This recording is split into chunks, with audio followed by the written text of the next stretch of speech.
Welcome to Gyanistri classes.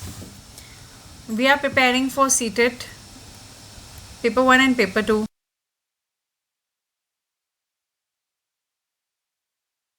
I am your English faculty. English में हम लोग पढ़ रहे हैं pedagogy, and before I start the video I would like to tell you about our festival offer that is going to end on 15th October. तो जल्दी से इसका फ़ायदा उठा लीजिए. The offer is if you are buying the course for paper 1 you will get paper 2 free. तो ऐसा offer कहाँ मिलेगा आपको? इतनी प्रिसाइसली, इतना डीपली सिलेबस कवर हो रहा है आपके लिए इतने कम पैसों में. तो पेपर 1 के साथ पेपर 2 फ्री और पेपर 2 के साथ पेपर 1 फ्री. तो whichever offer you want to take you can take it. हम लोग इंग्लिश पढ़ रहे हैं. इंग्लिश में वी वर स्टडिंग पेडागोजी.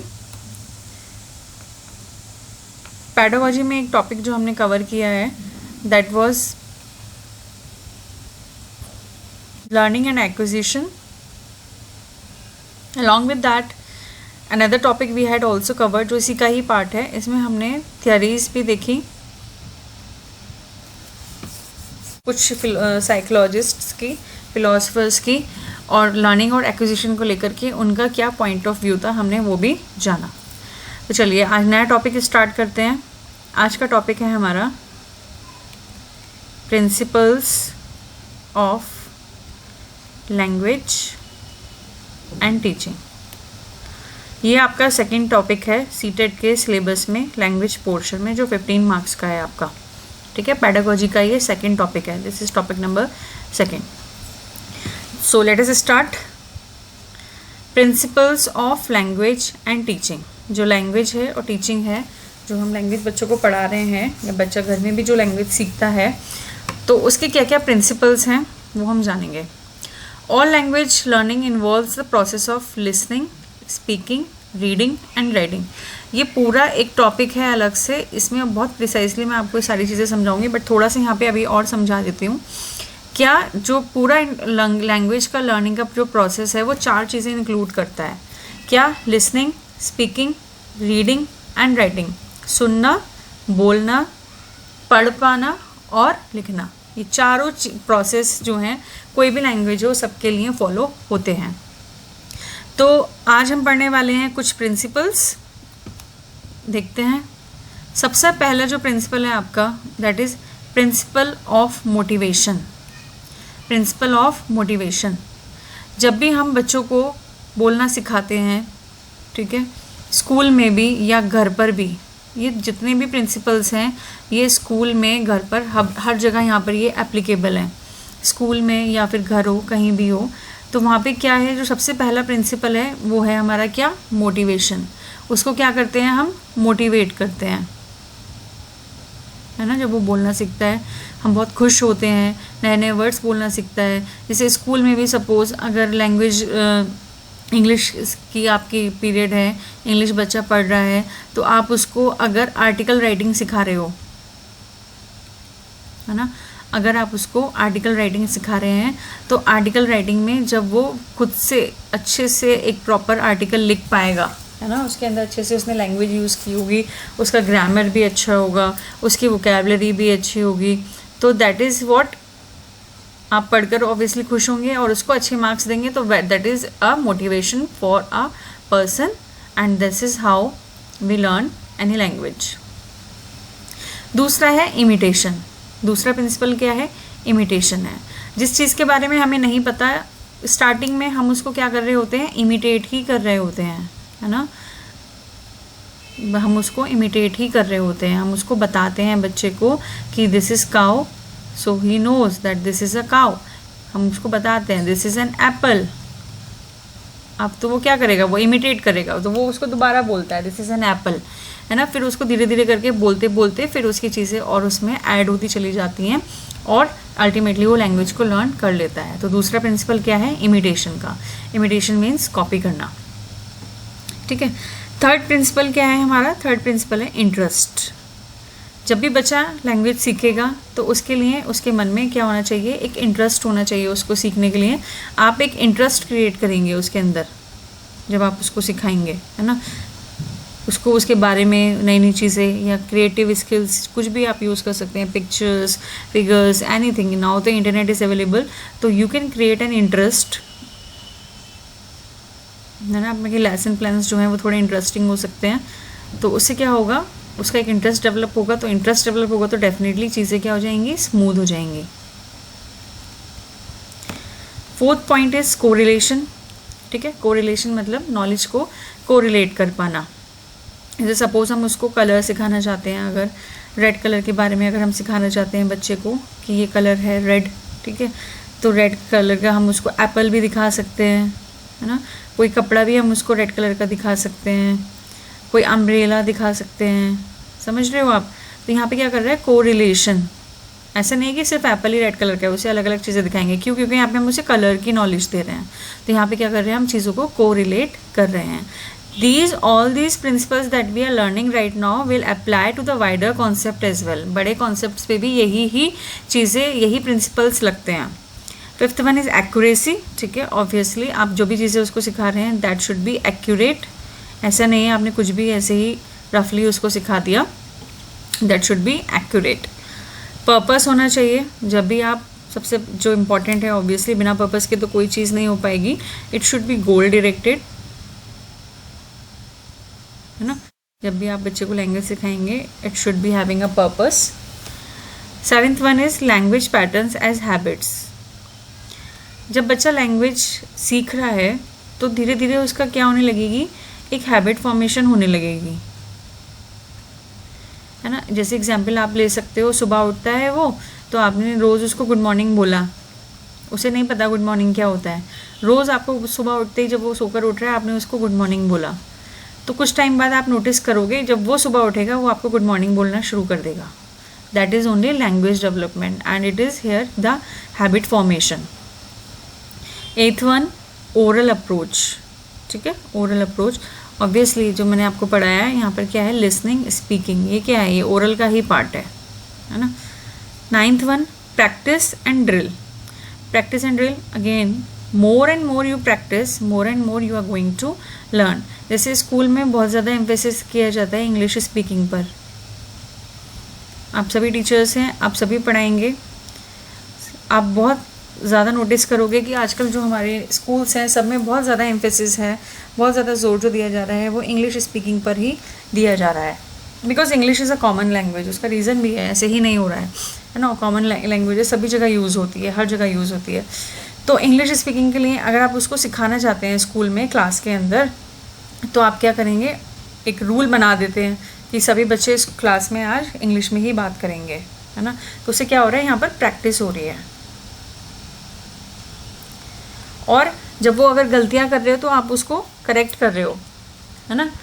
तो this is how we learn. It is another principle of this language which is practice and drill. Coming to the next one, natural order of learning. By it we mean, जो हमने rule पढ़े थे अभी, क्या क्या थे, listening, speaking, reading and writing। तो यही ऑर्डर है, ऐसे ही तो सीखते हैं हम। सबसे पहले सुनते हैं, फिर बोलना सीखते हैं, धीरे धीरे करके पढ़ना भी सीखते हैं और फिर लिखना भी सीख जाते हैं। तो ये क्या है, एक नेचुरल ऑर्डर है चीज़ों को सीखने का, ठीक है। इसमें सबसे पहली चीज़ जो हम सीखते हैं वो क्या है, हमारी मदर टंग, जो घर में रह करके फैमिली मेम्बर्स के साथ हम सीखते हैं, वो सबसे पहले नंबर पे आती है। 11th one, multi skill approach, ठीक है। मल्टी स्किल अप्रोच का मतलब क्या है, all the 4 language skills are to be given their due importance. जितनी भी हम स्किल्स हमने यहाँ पर सीखी हैं, लिसनिंग, स्पीकिंग, रीडिंग, राइटिंग, सबको ही हमें प्रॉपर इम्पोर्टेंस देनी ही है। ऐसा नहीं है सुनने पर आप कम ध्यान देंगे, बोलने पर ज़्यादा, रीडिंग पर कम या राइटिंग पर ज़्यादा। तो यहाँ पर सारी ही स्किल्स को आपको क्या करना है, इक्वल इम्पोर्टेंस देना होगा। Equal importance to all the skills। 12th one, selection and gradation. Gradation का मतलब क्या है? ग्रेडेशन मतलब ग्रेड्स। ग्रेड्स मतलब यहाँ पे जैसे कि आप स्कूल में है ना, तो आप क्लास 4 में तो बोलते हैं I am in grade 4, I am in grade 6, तो धीरे धीरे करके आपकी ग्रेड क्या है, बढ़ती चली जा रही है। सिमिलरली जब आप लैंग्वेज लर्न कर रहे हैं तो आपका ग्रेडेशन होना चाहिए। ग्रेडेशन मतलब आप नीचे से ऊपर की ओर जाएंगे, मतलब धीरे धीरे करके ही तो सीखेंगे। सबसे पहले हम इजी चीज़ें बोलना या लिखना सीखेंगे और फिर हम डिफ़िकल्ट चीज़ों को बोलना या लिखना सीख पाएंगे, ठीक है। तो जैसे मैगज़िम्स पढ़े होंगे आपने पेडागोजी में, टीचिंग में जो मैगज़िम्स हैं वो सारे इसी चीज़ को फॉलो करते हैं। तो उसमें एक मैगज़िम आपने इजी टू डिफ़िकल्ट, जैसे कॉन्क्रीट टू एब्स्ट्रैक्ट, ये सब पढ़े होंगे, तो उसी का एक पार्ट है ये। तो जो आप लैंग्वेज जब लर्न कर लें, it should be going from easy to difficult, और you can say that there is a gradation in that. 13th point, situational approach, ठीक है, स्पेलिंग इज मिस्टेकन है। सिचुएशनल अप्रोच मतलब सिचुएशन के हिसाब से हम चीज़ों को सीख पाएंगे। The English language should be taught in situations which is the natural way in which a child learns his mother tongue. मतलब सिचुएशन के हिसाब से, जैसे स्कूल है, आपने उसको बाउंड कर दिया कि आपको उसको क्लास के अंदर इंग्लिश ही बोलनी है, तो आपने क्या करा, यहाँ पे सिचुएशन क्रिएट करी, ठीक है, उसके लिए। So this is how you can learn. 14th one, planning. ये प्रॉपर आप जब अपना लेक्चर तैयार करेंगे, एक जब आप लेसन प्लानिंग कर रहे हैं तो उसके अंदर चीज़ों को प्लान करके जब आप करेंगे तो चीज़ें थोड़ी क्या हो जाएंगी, ईजी हो जाएंगी, और बच्चा और अच्छे तरीके से उसको सीख पाएगा। ऑब्वियसली वैसे भी जब प्लान करके चीज़ें की जाती हैं तो थोड़ी ईजी हो जाती हैं या अच्छे से इम्प्लीमेंट हो पाता है, ठीक है। तो जब आप लैंग्वेज पढ़ाएंगे या तो उसके लिए प्लानिंग जो है वो बहुत ज़रूरी है। 15th पॉइंट क्या है, division. 15th point is division. Division का मतलब क्या है? डिवीज़न मतलब जैसे कोई बड़ा कॉन्सेप्ट है, बड़ा कॉन्सेप्ट है, उसको अगर आपको पढ़ने में या लर्न कराने में बच्चों को अगर दिक्कत हो रही है तो आप क्या करोगे, आप प्रिंसिपल ऑफ डिवीज़न यूज़ करोगे। प्रिंसिपल ऑफ डिवीज़न क्या है, हम उसके पार्ट्स कर देंगे ना। पार्ट्स जब आप कर दोगे तो पार्ट से बच्चा क्या होगा, धीरे धीरे करके एक चीज़ सीखेगा, दूसरी सीखेगा, तीसरी, और फिर उन सबको जब वो कंबाइन करेगा तो उसको पूरा टॉपिक वो क्लियर वहाँ पर हो चुका होगा। तो we are making use of principle of division here. Next one, democratic dealing. देखो सबसे इजी, सबसे इम्पॉर्टेंट और सबसे ज़रूरी जो है क्या है, डेमोक्रेटिक डीलिंग है। डेमोक्रेसी, यू नो, प्रजातंत्र है ना, अधिकार है सबको अपनी बात रखने का, बोलने का।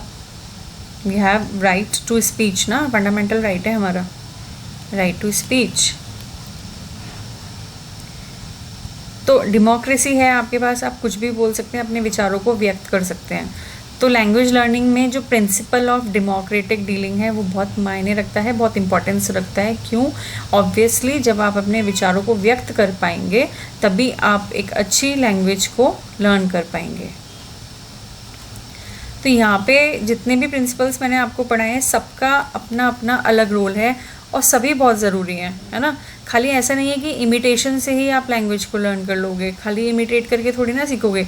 इमिटेशन के साथ क्या ज़रूरी है, डेमोक्रेटिक डीलिंग भी ज़रूरी है ना। आपने सीखा, फिर आप उसको अपने विचारों को अपने आप से मिक्स करके सोच के समझ के भी आप बताओगे। तो आई होप आपको ये सारे प्रिंसिपल्स समझ में आ गए होंगे। Principle of motivation, principle of imitation, principle of interest, principle of correlation, principle of accuracy, principle of purpose, principle of language patterns as habits, principle of oral approach, principle of practice and drill, principle of natural order of learning, principle of multi skill approach, principle of selection and gradation, principle of situational approach, principle of planning, principle of division, principle of democratic dealing.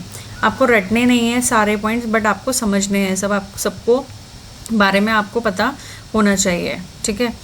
तो I hope ये नया concept आप समझ पाए होंगे। This was your topic number 2। Topic number जो 1 था that was learning and acquisition.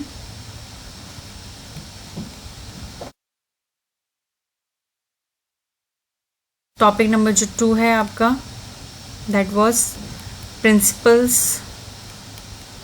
of same learned language and teaching.